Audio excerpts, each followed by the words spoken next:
When I first started here 18 years ago, I had never written a grant in my life. And I think that the best thing for me was to take a grant writing class. And anymore nowadays, you can do that online without actually leaving your office and attending a grant writing class. And the one thing I will say that is the most important is read the directions very carefully and make sure you understand exactly what the grantor is asking for. All too often, grantors will take a look if you are missing one piece of information that they ask for. If you don't have a cover page and they ask for it, they won't even look at the rest of your grant. So make sure when you're going through a grant, looking at a grant that may fit into your purpose, make sure that you do some research on it or read the instructions. The class basically told me the things I just said. Read the directions of the grant, pay attention, reread it, follow the directions, and make sure you do exactly what the grant is asking for. And make sure that what you're writing the grant for fits the purpose of the person you're asking the grant for. You're not going to write PetSmart to ask for operating costs for a senior center, unless it's for dog food or something like that. But make sure that you're pinpointing what your ask is and make sure you read the grants. When people say that they took a class for grant writing at UW, 99% of the time they're probably referring to English 4075, writing for nonprofits. They do cover a lot more than just grant writing. This is a little bit more rhetorical.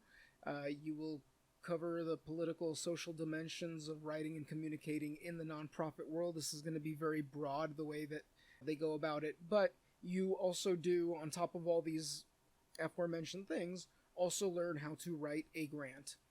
English 4075 does fulfill your Com 3 requirement for those that are degree seeking. There are two versions of this class. There's the asynchronous online only version. That means that you can log on at 3 in the morning and do your homework, or 4 in the afternoon, whenever you've got time. There's also a traditional setting version of this class where you just go to Laramie or wherever they're hosting it, although usually Laramie, and attend the class in the traditional way.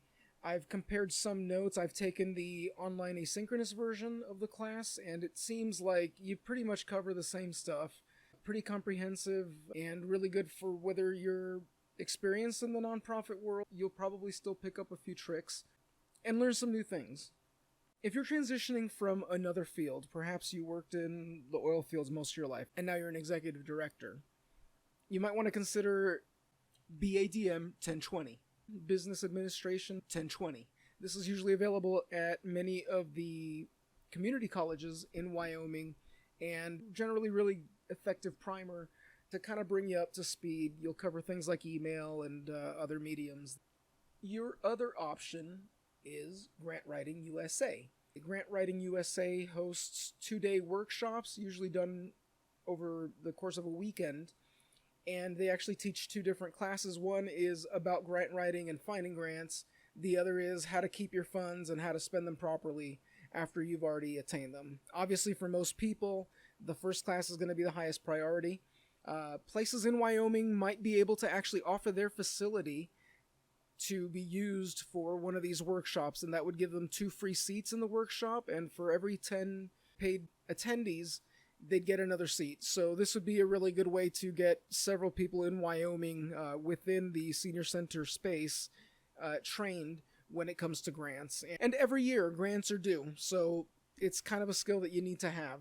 So this is another option. The classes cost about $500 each, and the classes from Grant Writing USA are also CEU eligible. That's the continuing education units some of you may be familiar with.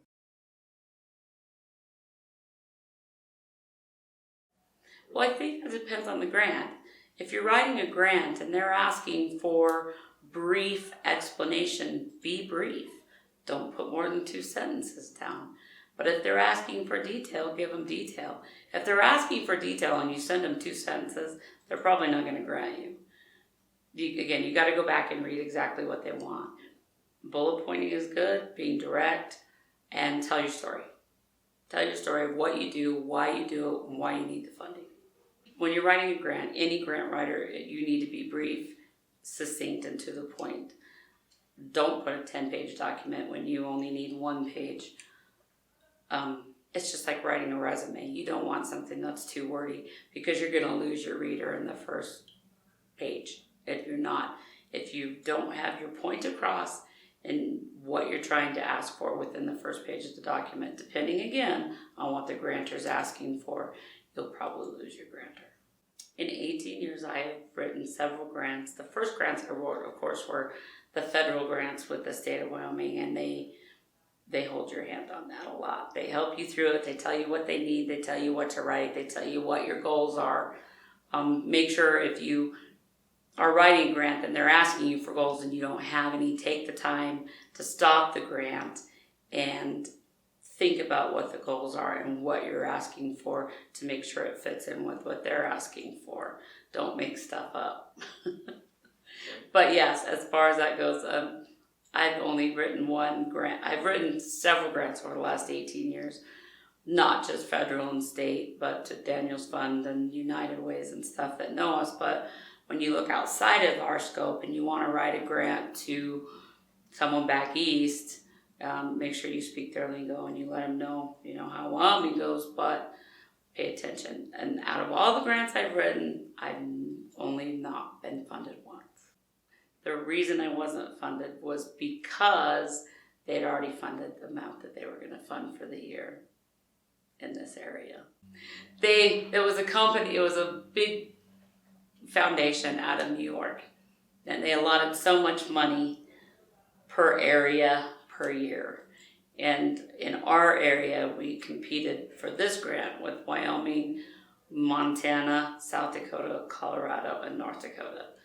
And they had already granted their fill of this area by the time I had applied. There's a lot of competition for grants. And in the state of Wyoming, well, in the state of the competition for grants is our location.